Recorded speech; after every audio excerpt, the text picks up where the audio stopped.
Let's understand what is coupling. This is also one of our key topic in software engineering. Coupling means pairing of items. Likewise, we say couple, right? Couple, two people they talk to each other, they like each other, they are in love, right? They are couples. Similar to that. Coupling in software architecture refers to the degree of interdependence between software modules or components. How much they are dependent on each other. I mean, for example, there are two modules. How much they are dependent on each other. That is called coupling. So, for example, in layman language, husband is dependent on wife or vice versa, right? So that way, coupling. In software module, it's like those modules are dependent on each other. It describes how closely connected these modules are and how much they rely on each other to function. So, for example, unless you clean the dishes, I will not prepare lunch, right? So wife says to husband, right? So they are dependent on each other, correct? I mean, that type of coupling, we can just take an example of that, right?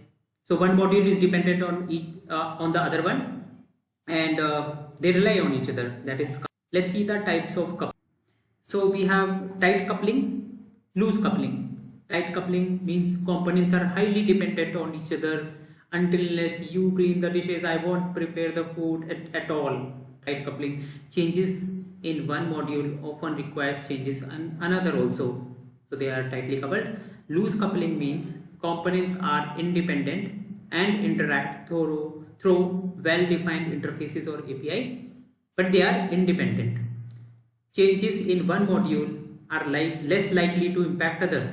It means loose coupling. They are not dependent on each other, right?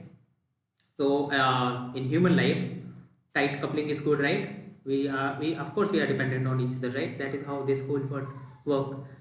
Let's understand this concept again in fun way. What I'm talking about. Imagine two neighbors, right? Alice and Bob, and who are planning a block party together.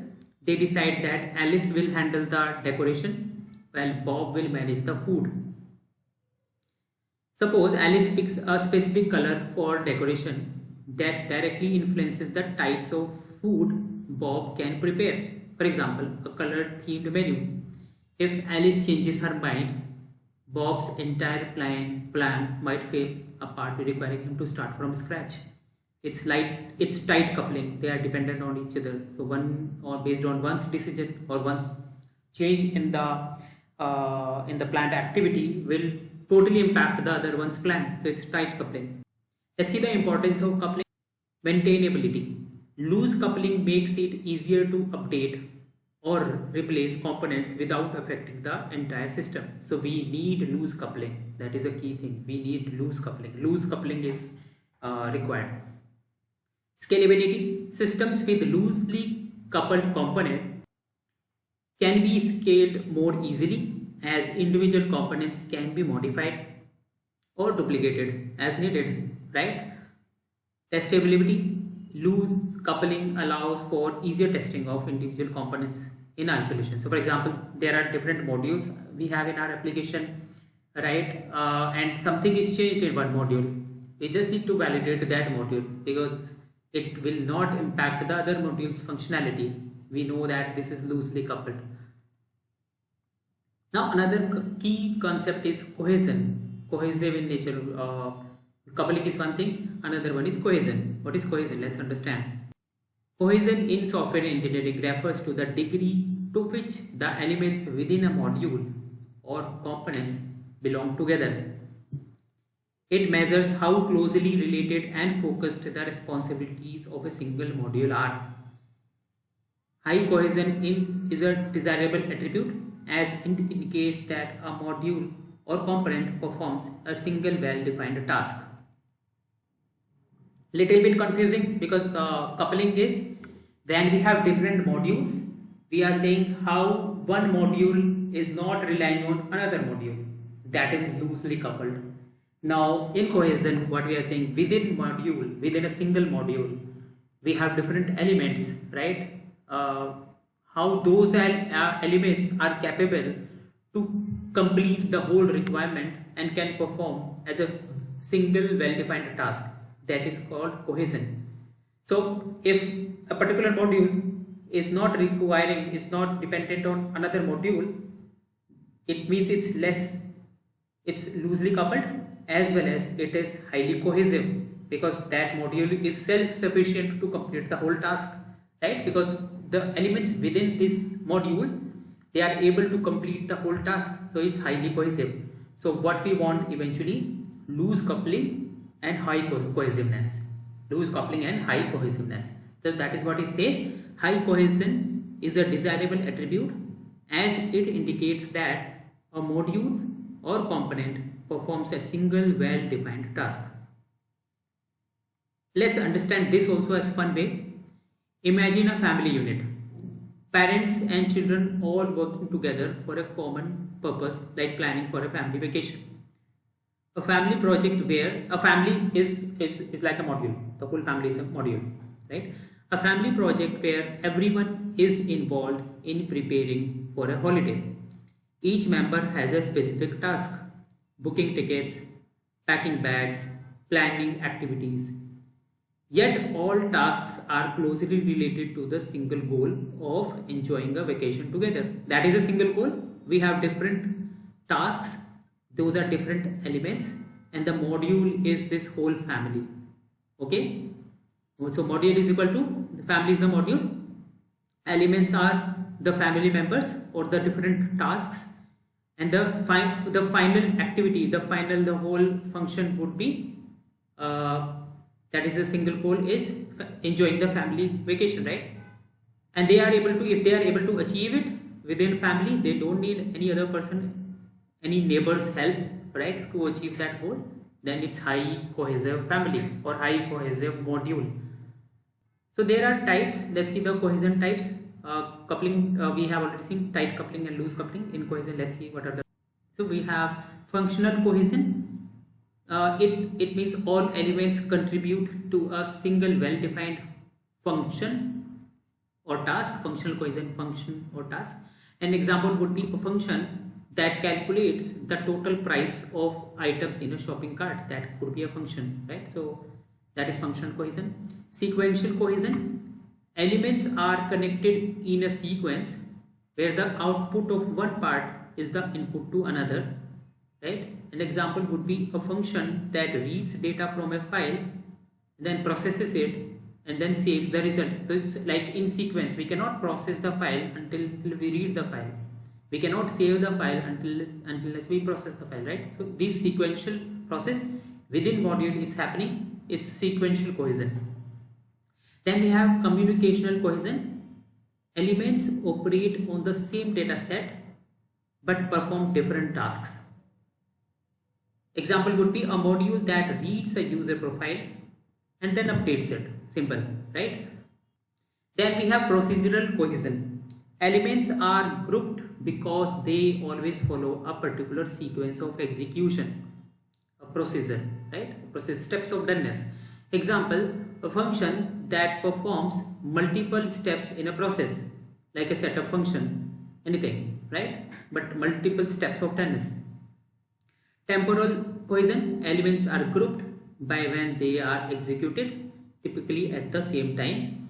And the example will be initialization function that run at the start of a program, right? So just to temporarily basis, but they are executed at the same time. Logical cohesion. Elements are grouped logically, but they may not be related functionally. Example is a utility module that contains various unrelated functions, right? We have created a utility.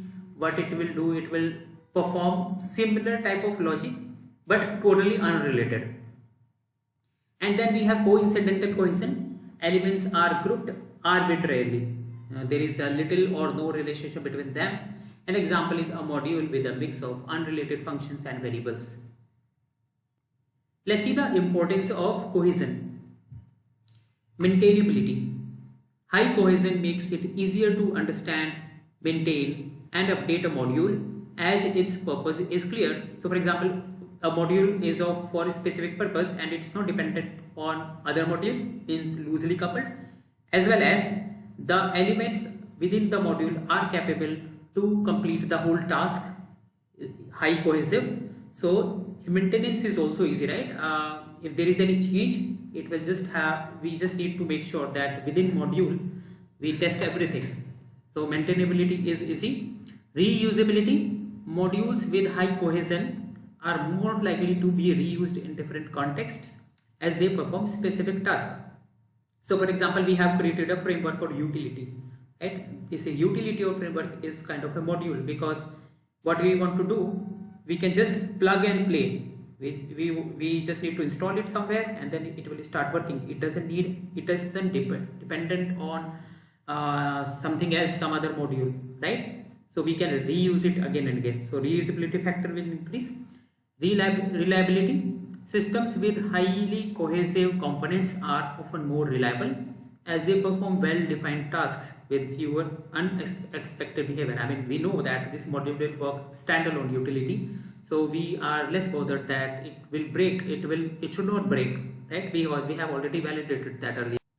Now let's see the summary of cohesion and coupling, and this is the table. So different aspects, cohesion and coupling. Definition, we know that cohesion, measure of how closely related and focused the responsibility of a single module are, that is cohesion, within the elements. Coupling is measure of the degree of interdependence between different modules, right? Cohesion within the module, coupling outside, between different modules. High cohesive is desirable and low coupling is desirable. Cohesion focuses on internal relationship within a module, whereas coupling focuses on external relationship between different modules. Cohesion example that we have already seen, a module that handles all user related functionalities, registration, etc. Within those are the modules. Registration is a module, login is another module, profile management is another module, right? And coupling is a module that relies heavily on another module's internal function, is tightly coupled. Impact of change, if it is cohesive, change within the highly cohesive module have minimal impact on other module, and if it is coupling, changing in one module may require changes in dependent module in a tightly coupled system. Design principles, encourages modular design where components are focused on a single task, and for coupling, encourages loose interactions to enhance system adaptability. An ideal scenario for cohesion is functions or classes working together towards a single purpose, and for coupling, independently while interacting through well-defined interfaces. So in a nutshell, the takeaway is we need high cohesive in module and we need loose coupling among modules.